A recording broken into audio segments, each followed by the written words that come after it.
Hello दोस्तों, मैं सौरभ बुद्ध, आपका pharma trainer, directed focus pharma end of course your success partner in your pharma journey. स्वागत करता हूं आपका अपने यूट्यूब चैनल पर।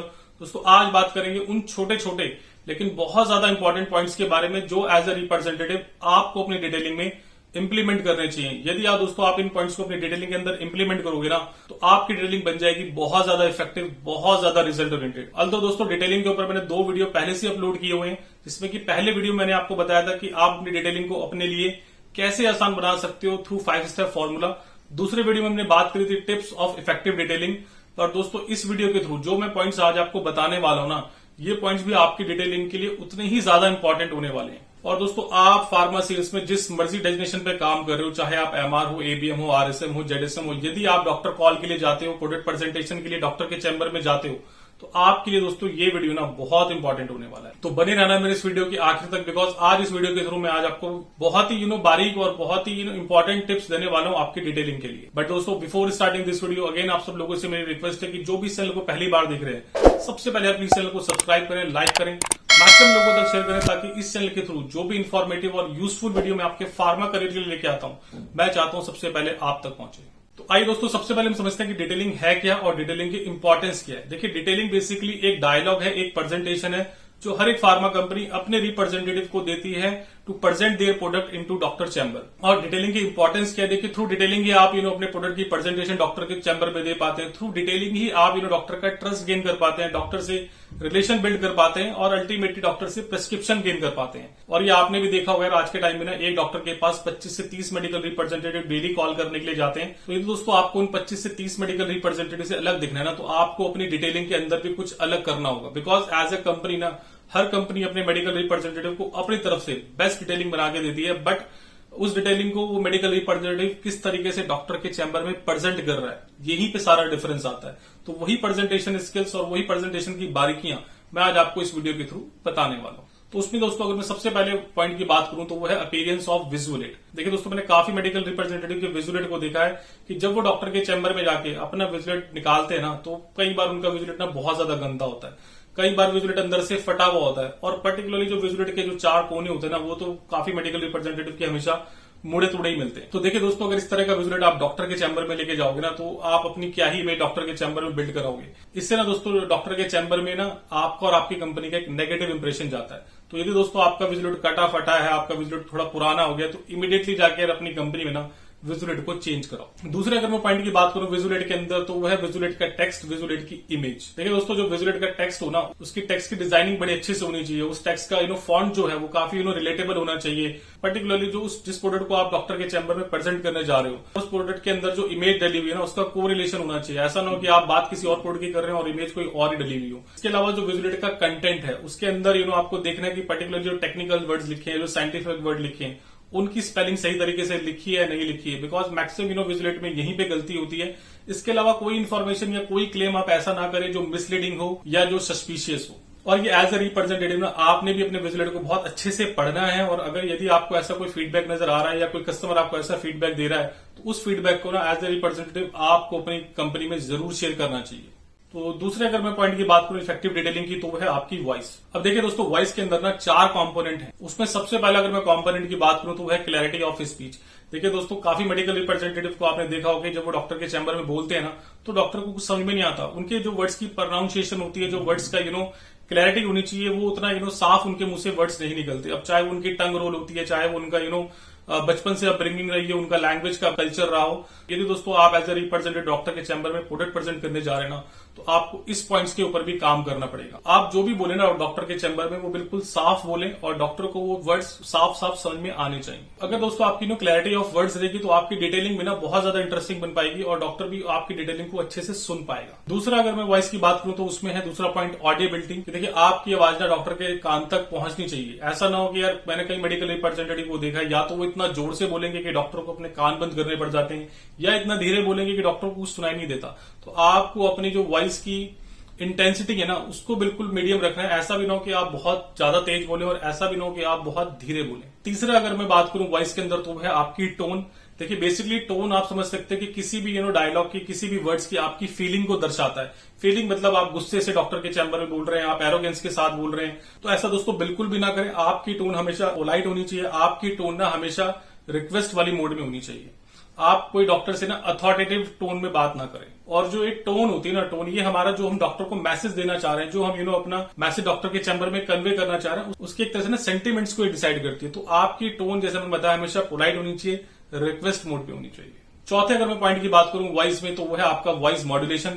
वॉइस मॉड्यूलेशन मतलब आपको पता होना चाहिए कि आपको किस वर्ड पे ज्यादा इंफेसिस देना है। इंफेसिस मतलब जोर देना है। देखिए, पर्टिकुलरली जब हम डॉक्टर के चैम्बर में अपना प्रोडक्ट प्रेजेंट कर रहे हैं, यदि हम एक ही स्पीड से और एक ही तरीके से चलते रहेंगे ना, तो डॉक्टर का भी इंटरेस्ट कहीं ना कहीं उसमें लूज हो जाता है। और कई बार डॉक्टर ना आपकी बात तो सुन रहा होता है, लेकिन वो कहीं उसका दिमाग इधर उधर निकल जाता है। तो उन दैट केस आपकी वॉइस मॉड्यूलेशन अब बड़ा इंपॉर्टेंट रोल प्ले करती है। वॉइस मॉड्यूलेशन मतलब जहां पे आपको वर्ड्स को इंफेसिस देना है, और हम वर्ड का इंफेसिस कहां देते हैं। डिटेलिंग में हमें ध्यान रखना है कि जब भी हम डॉक्टर के चैम्बर में ब्रांड नेम बोल रहे हैं, जब भी हम अपनी प्रोडक्ट की ओपनिंग लाइन बोल रहे हैं, जब भी हम प्रोडक्ट का क्लोजिंग लाइन बोल रहे हैं, और जब भी हम डॉक्टर से डिमांड कर रहे हैं, तो वहां पे हमें अपने वर्ड्स को बहुत ज्यादा इंफेसिस देना है, वहां पे अपनी वॉइस को बहुत ज्यादा मॉड्यूलेशन करना है। और यदि आप एक ही फ्लो में चलते रहोगे ना, तो डॉक्टर भी सो जाएगा। और यदि आप अपनी वॉइस को थोड़ा, अपने फ्लो को चेंज करोगे, मॉड्यूलेट करोगे, डॉक्टर का इंटरेस्ट कहीं चला भी गया ना, तो आप उसको वापस खींच सकते हैं। तीसरे अगर मैं पॉइंट की बात करूं तो वह टाइमिंग एंड पॉज। टाइमिंग का यहाँ पे मतलब है कि आप कितने वर्ड्स कितने समय में डॉक्टर के चैम्बर में बोलते हो। देखिए, बहुत से मेडिकल रिप्रेजेंटेटिव क्या होते हैं ना, वो बिल्कुल फास्ट ट्रेन की तरह चलते हैं। सामने वाले को समझ में आ रहा है नहीं आ रहा है, उनको मतलब नहीं है, उनको बस अपनी स्पीड में चलना है। और वहां पे दूसरे मेडिकल रिप्रेजेंटेटिव ऐसे भी होते हैं जो इतना धीरे बोलते हैं कि डॉक्टर ना उनकी बात सुनते सुनते सो जाता है। तो आपको दोनों केस से बचना चाहिए। आपको बहुत ज्यादा फास्ट भी नहीं भागना है और बहुत ज्यादा स्लो भी नहीं चलना कि कहीं डॉक्टर का इंटरेस्ट न लूज हो जाए। तो आपको पर्टिकुलरली ना एक टाइम फ्रेम में अपने डायलॉग को, अपनी डिटेलिंग को खत्म करना है, और अपने जो वर्ड्स की स्पीड है उसको बिल्कुल मीडियोकर रख के चलना है, बिल्कुल मीडिएट रख के चलना है। और दूसरा अगर बात करूं पॉज, तो देखिए पॉज के ना दो बड़े इंपॉर्टेंट रोल होते हैं। पॉज का सबसे इंपॉर्टेंट रोल होता है कि जब आप पॉज लेते हो ना, तो आपको अपनी ब्रीथ को दोबारा रीगेन करने में हेल्प मिलती है। और पॉज आपको तब भी देना होता है जब आपने कोई अपना इंपॉर्टेंट टॉक डॉक्टर के चैम्बर में दी हो, तो डॉक्टर को भी ना थोड़ा सा टाइम मिल जाता है सोचने के बारे में। तो पॉज का बड़ा इंपॉर्टेंट रोल है। तो आपको टाइमिंग और पॉज दोनों का ध्यान रखना है। चौथे अगर मैं पॉइंट की बात करूं तो वह हैंडलिंग ऑफ विजुलेट। देखिए, टेक्निकली बोला जाता है कि जो डॉक्टर की आई है और आपका विजुलेट है, उसके बीच में मिनिमम 3 फीट का डिस्टेंस होना चाहिए। यदि 3 फीट का डिस्टेंस डॉक्टर की आई और विजुलेट में होगा ना, तो डॉक्टर का ना बेटर फोकस बन पाता है आपके प्रोडक्ट के प्रति। तो हमेशा ध्यान रखें दोस्तों कि जब भी आप डिटेलिंग करें तो डॉक्टर से 3 फुट की दूरी पे आपका विजुलेट हो, और जो आपकी विजुलेट की पोजीशनिंग है ना, वो डॉक्टर की आई से हमेशा 90 डिग्री होनी चाहिए। ऐसा ना हो कि डॉक्टर को बहुत ज्यादा जोर लगा के ऊपर की तरफ देखना पड़ रहा है या बहुत ज्यादा नीचे की तरफ देखना पड़ रहा हो। उससे क्या होता है ना, उससे डॉक्टर का फोकस टूट जाता है। तो हमेशा जब भी आप अपने विजुलेट को डॉक्टर के चैम्बर में खोलें, तो 3 फुट का डिस्टेंस रखें और 90 डिग्री के एंगल में विजुलेट को पकड़ के रखें। पांचवें अगर मैं पॉइंट की बात करूं तो वो है आई कांटेक्ट। देखिए, आई कांटेक्ट ना किसी भी रिप्रेजेंटेटिव के कॉन्फिडेंस को भी दर्शाता है। हमेशा आदमी आंखें वहीं चुराता है जहां उसको कॉन्फिडेंस नहीं होता, या जहां उसको चीजें, जहां उसको लगता है कि यार मुझे चीजें नहीं आती। तो हमेशा डॉक्टर के जब भी चैम्बर में डिटेलिंग करने जाए तो उससे आई कांटेक्ट बना के रखें। और आई कांटेक्ट का मतलब यहाँ पे बिल्कुल नहीं है कि आप उसे लगातार घूरते रहें, तो उससे भी डॉक्टर बहुत ऑफेंडेड फील करता है। तो आपको हमेशा अपना आई कांटेक्ट इस तरीके से बनाना है कि आप डॉक्टर की जो फोकस है उसको अपने प्रोडक्ट के प्रति खींच सके। और ये हमारे पुराने गानों में भी बड़ा यूज होता था कि आंखों ही आंखों में इशारा हो गया है ना, तो वो आंखों आंखों के इशारे ही आपको समझने हैं, और उसी तरीके से आपका डॉक्टर को फोकस को अपने प्रोडक्ट के प्रति लेके आना है। पर डॉक्टर से हमेशा आई कांटेक्ट जरूर बना के डिटेलिंग करें। छठा यहाँ पे अगर मैं पॉइंट की बात करूं तो वह है बॉडी लैंग्वेज। देखिए, बॉडी लैंग्वेज ना एक तरह से आपका नॉन वर्बल कम्युनिकेशन होता है। वर्बल मतलब जो आप बोल रहे हैं, नॉन वर्बल मतलब जो आप नहीं बोल रहे हैं। लेकिन 50% किसी भी प्रेजेंटेशन में किसी भी कस्टमर को कन्विंस करने के लिए आपकी बॉडी लैंग्वेज ही होती है, क्योंकि बॉडी लैंग्वेज ना आपके कॉन्फिडेंस का पता चलता है, आपकी तैयारी का पता चलता है। तो आप डॉक्टर के चैम्बर में किस तरीके से बैठते हो, आपका पोस्चर क्या है, जब आप डॉक्टर के चैम्बर में बात करें तो आपका हैंड मूवमेंट क्या है, आपकी आई मूवमेंट क्या है, ये सब आपका बॉडी लैंग्वेज का पार्ट आता है। तो आपको अपनी बॉडी लैंग्वेज को भी अप्रोप्रिएट रखना है, एक्यूरेट रखना है, यदि आपको डॉक्टर के चैम्बर में प्रिस्क्रिप्शन गेन करना है, रिस्पेक्ट गेन करनी है। और बॉडी लैंग्वेज ना आपको यहाँ पे कस्टमर की भी समझनी है। देखिए, कस्टमर भी आपको अपनी बॉडी लैंग्वेज से बहुत सारे सिग्नल्स देता है। तो आपको भी समझना है कि डॉक्टर आपकी बात में इंटरेस्ट ले रहा है या नहीं ले रहा है। तो आपको भी इन चीजों का बड़ा ध्यान रखना है कि बिकॉज डॉक्टर भी अपनी बॉडी लैंग्वेज से बहुत सारे सिग्नल देता है, क्या वो आपके प्रोडक्ट में इंटरेस्ट ले रहा है या नहीं ले रहा है ना। तो आपको डॉक्टर की बॉडी लैंग्वेज से पता चल जाता है। तो इससे क्या होता है ना, इससे आप अपनी टॉक को थोड़ा चेंज कर सकते हो। आपको लग रहा है कि यदि डॉक्टर इस प्रोडक्ट में मेरा इंटरेस्ट नहीं दिखा रहा, तो आप उसको कोई दूसरा प्रोडक्ट प्रेजेंटेशन दे सकते हो। तो यार, ये बॉडी लैंग्वेज भी आपको डॉक्टर के चैम्बर में बहुत ज्यादा ध्यान रखनी है। सातवें अगर मैं पॉइंट की बात करूं तो वह है लिसनिंग।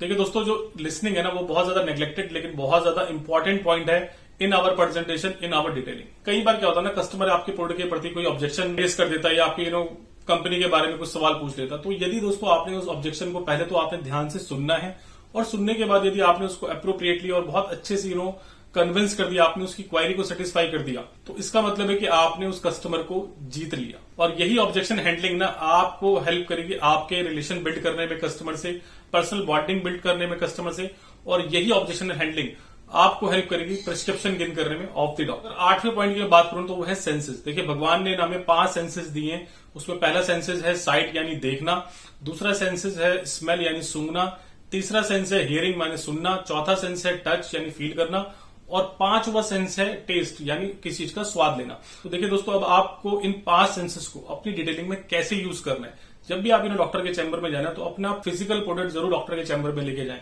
देखिए आप जो मर्जी बोल लीजिए, जितनी मर्जी बड़ी बड़ी बातें बोल लीजिए, यदि आपके प्रोडक्ट में वो क्वालिटी नहीं है तो डॉक्टर आपसे कभी कन्विंस नहीं हो पाएगा। तो सबसे पहले आप डॉक्टर को दिखाइए कि आपके प्रोडक्ट की फिजिकल अपीयरेंस कैसी है ना। जो आपने उसको बताया कि हमारा कैप्सूल साइज बहुत छोटा है, टैबलेट साइज बहुत छोटा है, तो आप डॉक्टर को देखने दीजिए। दूसरा, अगर मैं सेंसेस की बात करूं तो स्मेल। देखिए कई बार क्या होता है, हम प्रोडक्ट में ना कोई कॉस्मेटिक प्रोडक्ट में डील कर रहे हैं या कुछ सिरप में डील कर रहे हैं, तो डॉक्टर उस प्रोडक्ट को स्मेल भी करके फील कर सकता है और उस प्रोडक्ट के बारे में कॉन्फिडेंस गेन कर सकता है। तीसरा सेंसेस की बात करूं तो वो है हियरिंग। हियरिंग मतलब कितने इफेक्टिव तरीके से आपने जो भी आपके प्रोडक्ट की यूएसपी आपने डॉक्टर के चैम्बर में डिटेल करी। चौथे, अगर मैं सेंसेस की बात करूं तो वह टच। तो हमेशा अपने प्रोडक्ट का फिजिकल सैंपल कैरी करें, डॉक्टर को उस प्रोडक्ट को टच करने दें, उस प्रोडक्ट को फील करने दें कि वो प्रोडक्ट की वाकई में क्वालिटी कैसी है। और पर्टिकुलरली जो कॉस्मेटिक प्रोडक्ट होते हैं ना, उनमें तो डॉक्टर कई बार वो क्रीम्स होती है, सनस्क्रीन होती है, मॉइस्चराइजर होते हैं, वो अप्लाई करके भी देखता है। तो पर्टिकुलरली जो टच वाला सेंसेस है ना आपका, उन प्रोडक्ट में बहुत अच्छे से काम करता है। और 5वें, अगर मैं सेंसेस की बात करूं तो वह टेस्ट। यदि आपका कोई प्रोडक्ट सिरप है, आपका प्रोडक्ट कोई इस तरह का है कि जिसमें टेस्ट बड़ा मैटर करता है, तो डॉक्टर को आप अपना प्रोडक्ट टेस्ट भी करवा सकते। तो दोस्तों यदि आप 5 सेंसेस का अच्छे से इस्तेमाल करें अपनी डिटेलिंग में, तो यकीन रखना दोस्तों, आपकी डिटेलिंग बहुत ज्यादा इफेक्टिव हो जाएगी और आपकी डिटेलिंग का जो पर्पस था डॉक्टर से प्रिस्क्रिप्शन गेन करना, वो भी आप इजिली गेन कर सकते। दोस्तों 9वें और आखिरी पॉइंट की बात करूं तो वो है टाइम मैनेजमेंट। आपको अपनी डिटेलिंग, आपको अपनी प्रेजेंटेशन पर्टिकुलर टाइम फ्रेम में पूरी करनी है। ऐसा ना हो कि यार डॉक्टर से बहुत ज्यादा टाइम लो। देखिए दोस्तों, मैं हमेशा मेरी इस बात को हमेशा याद रखना कि doctor always give the time to the medical representative he deserve, not the time he want. कि इसका मतलब क्या हुआ कि एक डॉक्टर मेडिकल रिप्रेजेंटेटिव को उतना ही टाइम देगा जितना वो डिजर्व करता है, ये नहीं कि जितना वो चाहता है। डिजर्व मतलब कि यदि आपने ये सारे पॉइंट्स को अपनी डिटेलिंग में इंप्लीमेंट किया, डिटेलिंग को बहुत ज्यादा इंटरेस्टिंग बनाया, डिटेलिंग को बहुत ज्यादा इफेक्टिव बनाया, तो ही डॉक्टर आपकी बात को सुनेगा, तो ही डॉक्टर आपको टाइम देगा। देखिए दोस्तों, हम तो एज ए मेडिकल रिप्रेजेंटेटिव ना, हर कोई चाहता है डॉक्टर से टाइम लेना। तो दोस्तों डॉक्टर अपना टाइम उस मेडिकल रिप्रेजेंटेटिव को क्यों देगा जिसको डिटेलिंग करना ही नहीं आता। और जैसे ही दोस्तों ने बताया ना कि टाइम लेना भी ना एक आर्ट है, तो यदि दोस्तों आप ये सारे पॉइंट्स को अपनी डिटेलिंग में इंप्लीमेंट करोगे ना, तो आपकी डिटेलिंग बहुत ज्यादा इंटरेस्टिंग और बहुत ज्यादा इफेक्टिव बन जाएगी डॉक्टर के चैम्बर में, जिसकी वजह से आप डॉक्टर से टाइम भी ले पाओ। तो दोस्तों कोशिश करिए इस मैंने छोटे से वीडियो में बताने की आपको वो ऐसे 9 इफेक्टिव टिप्स जो बहुत बारीक पॉइंट्स हैं लेकिन बहुत ज्यादा क्रूशियल और बहुत ज्यादा इंपॉर्टेंट पॉइंट्स हैं आपकी डिटेलिंग की। और यदि दोस्तों आप ये 9 पॉइंट्स अपनी डिटेलिंग में इंप्लीमेंट करोगे ना, तो इसका रिजल्ट्स आपको देखने को जरूर मिलेंगे। तो दोस्तों by this line I am just closing this video, and before closing this video आप सब लोगों से मेरी रिक्वेस्ट है, प्लीज चैनल को सब्सक्राइब करें, लाइक करें, मैक्सिमम लोगों तक शेयर करें।